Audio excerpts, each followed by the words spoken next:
राम राम भाई सारा ने मैं इनटेक आने वाला भाई। तो जो जिन भी भैया का वीजा आ रहा है और जो पहली बार जहाज में बैठे हैं उनकी के प्रोसेस हो है के कुछ हो है मैं आज समझाना। आज ही मैं हमने सारे समझाऊंगा भाई। कोई इतनी बड़ी बसड़ की बात नहीं होती जो हम पहली बार मतलब जो जहाज में बैठना हो है ना। ये बड़े आदमी यहाँ काम मानने जा रहा था पर ये भी थोड़े से अफोर्डेबल हो गए हैं जहाज में ट्रेवल करना। तो जो भी इंटरनेशनल स्टूडेंट अपने इंडिया था अपने हरियाणा था तो उन ती मैं बिल्कुल सिंपल तरीके से कितना आसान तरीका हो है। कोई टेंशन की बात नहीं होती। सारी चीज़ आराम से समझा दूंगा। तो भाई अपना सबसे पहला काम है टिकट बुकिंग कराना। तो उसके भी कुछ एक प्रोसेस है जिससे आप सस्ती टिकट करा सको। यूँ नहीं है भाई आप कितने हो क्या हो साइबर कैफे वाले के दौरे गए उसने दिखाई। तो कुछ एक बढ़िया ऐसी वेबसाइट है उन पर ऊपर भी चलते रहो है। एक है मेक माई ट्रिप। वो बढ़िया है सारी चीज़ कंपेयर करके दिखा देगी आपको भी बता देगी। भाई कनेक्टिंग अगर आप मतलब दो तरीके की फ़्लाइट ले सकते हो। एक तो कनेक्टिंग होती है और एक हुआ भाई सीधी।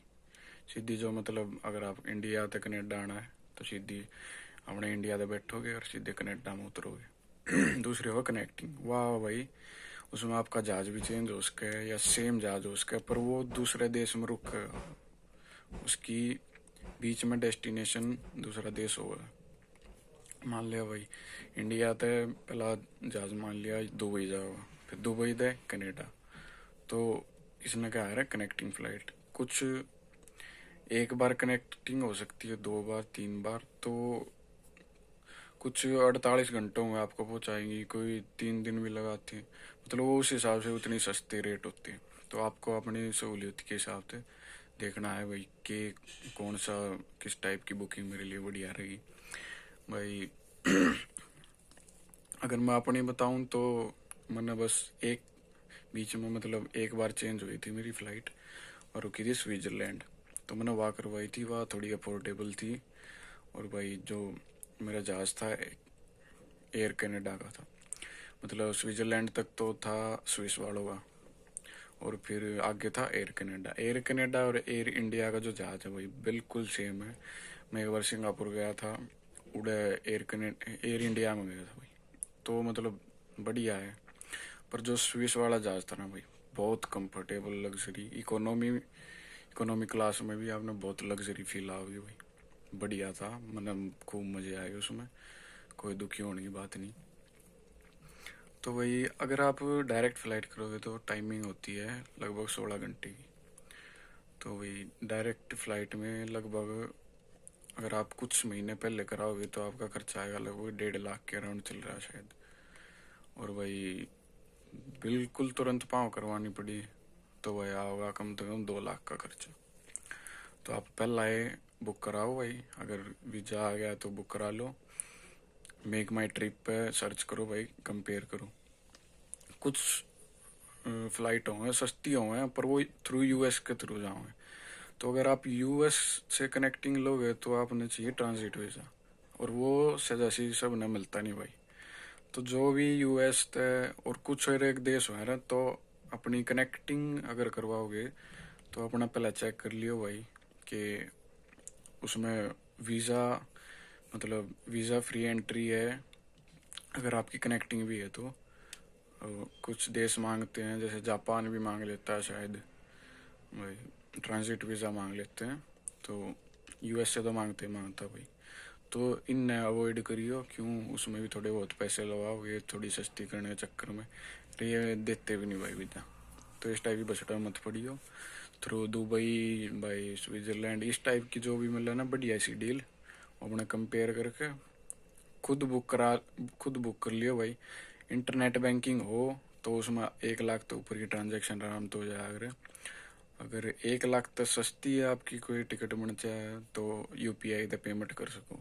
तो ये भाई टिकट बुकिंग का प्रोसेस। तो भाई जब अपने काउंटर पर पहुंच जाओगे तो भाई जब अपने इमिग्रेशन वाले काउंटर पर पहुंच जाओगे आप तो आपके डॉक्यूमेंट चेक होंगे, एक दो कुछ सवाल भी पूछ सकते हैं। तो अपने सारे डॉक्यूमेंट्स रेडी रखना भाई, और वो साथ में ले जाना, ठीक है। अपने कॉलेज वगैरह कोर्स वगैरह के बारे में पता कर लेना भाई, मैं कि यो है मेरा और यो कॉलेज है, कितने साल का है। तो ये ऐसे कुछ सवाल पूछा रहे फॉर्मेलिटी टाइप के, तो वे अपने रेडी रखना भाई। तो फिर आपकी मोहर लग जाएगी डिपार्चर की। उसके बाद आओ सिक्योरिटी चेक। तो उसमें आपका छोटा बैग चेक होगा। छोटे बैग में इलेक्ट्रॉनिक डिवाइस होंगे, मेटल्स, या आपके शरीर पर कोई मेटल होगा भाई, चैन वगैरह, हाथ में कड़ा, अंगूठी, तो वे सारी निकालनी पड़ेगी और इलेक्ट्रॉनिक्स अलग करने पड़ेंगे आपके बैग से। तो जो बैग है वो मशीन में से चेक होगा और आप अलग मशीन में चेक होगे। और खड़ी होने वाली हार देख के हुई मोल स्मो हो भाई, तो उसमें आपकी चेकिंग होगी। तो जब आपका सामान ठीक होगा तो आप उन्हें भेज देंगे। अगर कुछ नहीं होगा तो सामान न उड़े रखेंगे। फॉर एग्जांपल अगर आप घी लेकर जाओगे भाई, घी छोटे बैग में नहीं जा सकता क्योंकि वो फ्लेमेबल चीज में आएगा। Flammable means flammables are those things which can catch fire easily. So तो भाई अगर आग जल्दी पकड़ सकती है तो भाई please avoid all those things, ठीक है भाई। तो ऐसी घी वाली चीज आपने जो बड़ा बैग है उसमें रखनी है, अपने छोटे बैग में इसी कोई चीज लेकर जानी। तो भाई और अपनी जब टिकट करो ना तो उसमें साथ में लिखा हुआ है कि भाई ये चीज अवॉइडेबल है, तो प्लीज अवॉइड देम। तो उसके बाद प्रोसेस होगा भाई, जब आपका सिक्योरिटी चेक हो जाए फिर आपको अपने बोर्डिंग पास लेके गेट नंबर आपके बोर्डिंग पास पे लिखा होगा, तो उस गेट नंबर पर जाकर बैठ जियो। जब आपको आज में बुलाओगे, जब आपने जाना आप बोल देंगे भाई वी आर रेडी, तो भाई तब आपने जाकर आराम से जांच में बैठ जियो, अपने गेट के आगे जाकर बैठो, इतने अपने जो करना है वो करो। फिर जब आप अगर कनेक्टिंग फ्लाइट है तो जब उस देश में उतरोगे जहाँ से कनेक्ट होगी दूसरी फ्लाइट आपकी फाइनल डेस्टिनेशन के लिए, तो वही वहाँ सिंपल प्रोसेस है कि जाना तो बता देंगे कनेक्टिंग वाले इधर जाके, तो जो अपना सेकंड जो बोर्डिंग पास होगा कनेक्टिंग फ्लाइट का जो आपको फाइनल डेस्टिनेशन में ले जाएगी, तो वही उड़े जाकर उस गेट पर बैठ जाइयो।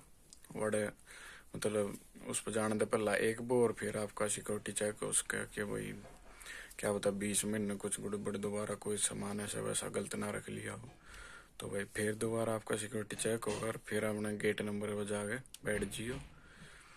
तो फिर आपने जहाज में बैठ कर जब फाइनल डेस्टिनेशन पर पहुंच जाए, मान लिया आपने कनेडा आना है, तो भाई कनेडा का जो इंटरनेशनल स्टूडेंट है जो स्टडी वीजा पा रहे हैं, तो उनके लिए जब आप एग्जिट की तरफ जाओगे ना तो अलग से कोई आदमी बंदा खड़ा मिलेगा, वो आपने बुलाओगा भाई जो भी इंटरनेशनल स्टूडेंट है वो इस साइड आ जाओ, लाइन में लग जाओ, अपना फलाना दिखड़ा जो भी वो डॉक्यूमेंट्स आपने बताओ वो अपने डॉक्यूमेंट अपने हाथ में ले लेना। फिर वे हमने एक जगह पर ले जाओगे फाइनल, जड़ा आपका स्टडी परमिट उड़ेगी उड़े हाथों हाथ देंगे। वो आपके 1 साल का कोर्स है 2 साल का, उस हिसाब से आपने स्टडी परमिट मिल जाएगा। तो भाई उड़े जाके सबसे पहला काम होगा आपका पासपोर्ट स्कैन होंगे, आपको एक स्लिप मिलेगी और उस स्लिप के हिसाब से आपने बारी बारी बुलाओगे, आपके डॉक्यूमेंट देखेंगे, जो भी डॉक्यूमेंट मांगे आपने दे दियो। और जो भी सवाल पूछे, सवाल कुछ नहीं पूछते, आपके कोर्स के बारे में पूछे भाई, और कितने साल का है, 1-2 सवाल और बिल्कुल नॉर्मल से आपने भी पता कर लेना भाई मेरा साल का कोर्स कितने साल का है, कौन सा कोर्स है, कौन से शहर में है, ठीक है। तो ये डिटेल्स आपने तैयार रखना। और बाकी तो कुछ भी नहीं पूछते, एक आधा है बस ये 2 सवाल पूछे और आपने उड़ेगी उड़े स्टडी परमिट आपके कोर्स की ड्यूरेशन के हिसाब से उड़ेगी उड़े दे देंगे। और फिर आप अपने फाइनल डेस्टिनेशन जड़े आपने जाना है, जड़े इंतजाम कर रखा है रहने का, जो लेना होगा उसके साथ अपने 80 कनेडा के नए नए नज़ारे लेना भाई। अपने अलग फीलिंग आओगी बिल्कुल जब पहली बार जब एयरपोर्ट से बाहर निकलोगे ना, गाड़ी में बैठ कर जाओगे भाई, बिल्कुल अलग फीलिंग आओगी। मतलब सर्दियाँ में आया था एयरपोर्ट, तब बाहर निकलते क्या फीलिंग आई थी। मतलब ठंड थी, 4-5 डिग्री टेम्परेचर था, मैंने इतनी जबरदस्त ठंड लग गई थी। रीब माइनस में भी नो घूमा, कुछ नहीं होता। पर जो पहली बार जब रोड़ा पर के जाओगे ना, जब अपने घर की तरफ, जब अलग फीलिंग है। फिर वे धीरे धीरे फीलिंग्स नॉर्मल होती चली जाएंगी। तो भाई कोई टेंशन की बात नहीं है, सिंपल सी प्रोसेस है जहाज में घूमना, दुनिया घूमना है, बिल्कुल सिंपल ही है। बस अपने डॉक्यूमेंट सारे रेडी रखना, कुछ सवाल नहीं पूछते, 2 या 3 सिंपल सवाल पूछेंगे और आप आ जाओगे कनाडा में। बस अपनी टिकट ध्यान से कराना भाई। मैं एक कनेक्टिंग फ्लाइट की सलाह दूंगा भाई, एक या ठीक रहेगी, तो इससे ज़्यादा मत कराइए, काम का दिक्कत हो जाएगी। ये कनेक्टिंग फ्लाइट्स, एक चीज़ और भाई, कनेक्टिंग फ्लाइट के बीच में आपका एक गैप होना भी बहुत ज़रूरी है। ये नहीं कि भाई 1 घंटे का गैप हो, तो 1 घंटा आपने उस जहाज में तो उतरते वक्त तो बेरन लगा और वो आपकी फ्लाइट मिस हो सके, तो आप बहुत बड़ी ट्रबल में फंस सको। कम से कम 3 घंटे का गैप होना ही होना चाहिए, ताकि आप दोबारा उसमें बोर्डिंग कर सको। उसमें तो पहले जहाज में तो उतर गए, दूसरे जहाज में चढ़ सको। सारी प्रोसेस करते वक्त 3 घंटे का कम से कम गैप होना चाहिए कनेक्टिंग फ्लाइट में। यो मत करा लियो भाई सस्ती के चक्कर में, अगर उसमें 1 घंटे का कनेक्टिंग का गैप, उनने जो साइट वाले हैं उनने कोई लेना देना नहीं भाई आपकी जहाज छूट सके, ना वे बताओगे आपकी जहाज मिस हो सके। तो यो सब द मेन पॉइंट है। कम से कम 3 या 4 घंटे का मैं रिकमेंड करूंगा भाई गैप होना चाहिए, ताकि आप स्मूथली ट्रांजिट कर सको एक फ्लाइट से दूसरे फ्लाइट में। ठीक है, तो भाई यह सिंपल सी प्रोसेस है। जो जो मेन बात बताई मैंने वे ध्यान रख लियो, थारा बेड़ा पार है। जय राम जी की, राम राम।